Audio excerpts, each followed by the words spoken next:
Hey, we're out here in the shop. I didn't know if anybody had any interest in knowing a little more about the old ether eater. Uh, if you're anything like me, you can hardly get enough of this old stuff. I figured maybe some of y'all might have an interest in knowing a little bit more. Now, as you can see here on this, where I have the name in little letters there, it says not the Delaware ether eater. The reason I have that on there is because obviously it is not the Delaware ether eater. We do have the original hood right here from the original 4010 ether eater that Coleman Wheatley gave to me.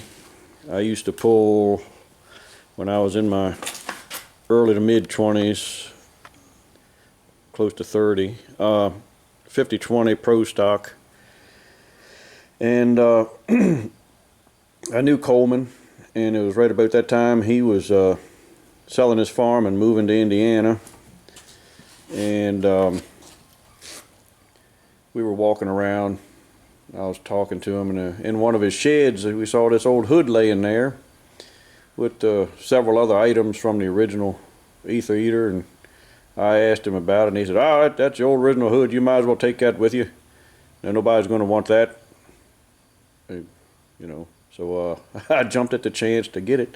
He had a couple other items there from the original old ether eater, and it sat around here in the shed for 20 years or more, and I would look at it every once in a while, and me and the boys would throw the ideas around about how maybe we ought to build a 4010 and just use that hood on it, and it kind of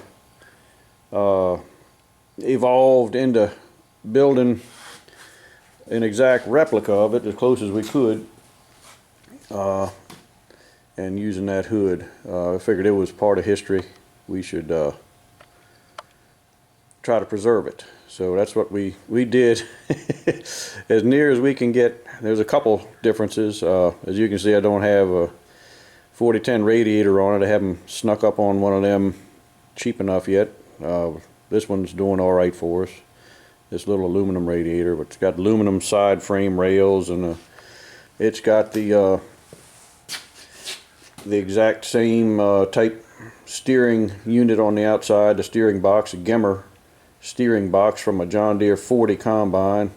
I went and bought a 40 combine 5 or 6 years ago, just to, well, not just to get that off of there, but it was a plus that it had that on there, and that is the box off of the combine I bought.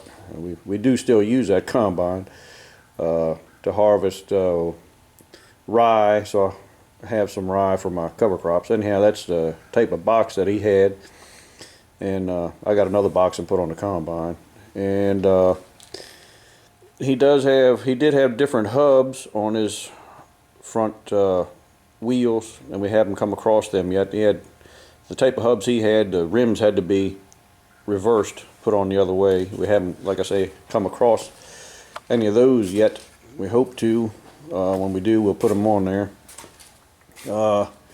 This is the Gladhill pump drive that Morris Gladhill made back in the day, in the 70s and the early 80s, I guess, when he was making high performance parts for John Deere pulling tractors.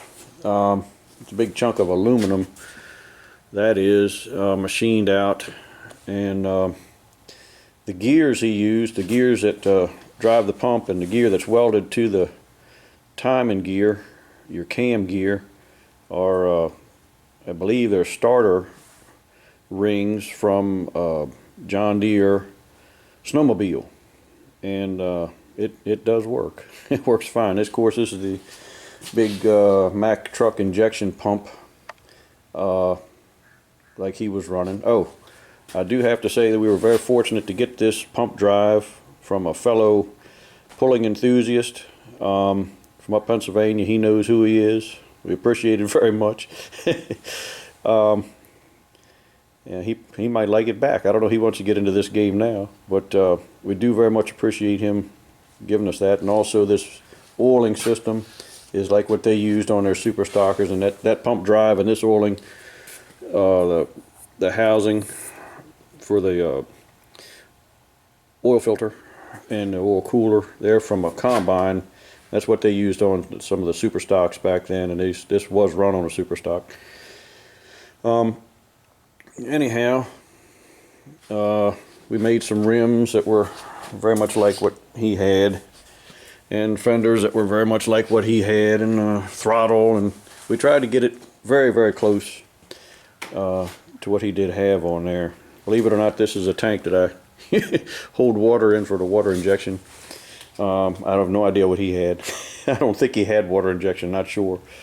But at any rate, out in Bowling Green, we couldn't get the thing to move, which really baffled us. I know we tried it out the week before behind the shop here, and it ran real good, although it was hard to come off the line. And when we cut the tractor off, we heard the turbo was rubbing the housing, so we assumed, hey, that worn out turbo bearings were the problem. That's why it was hard coming off the line. So we quick pulled the turbo off and rebuilt it. Had some bearings laying around here, and put it back on there. We're confident we'd make a good showing out there, but then we got out there and obviously it didn't want to go. That kind of really baffled us. We got back home. Long story short, I pulled the turbo off, and the bearings were already very worn in it. I put the shaft in my lathe, and we found out that the shaft was actually bent. So it must have been becoming bent, because we'd run this tractor a couple of seasons with that turbo on it, and it ran well. Our theory is it was a little out of balance, and every time we ran it, it was stressing it and maybe bending it a little bit.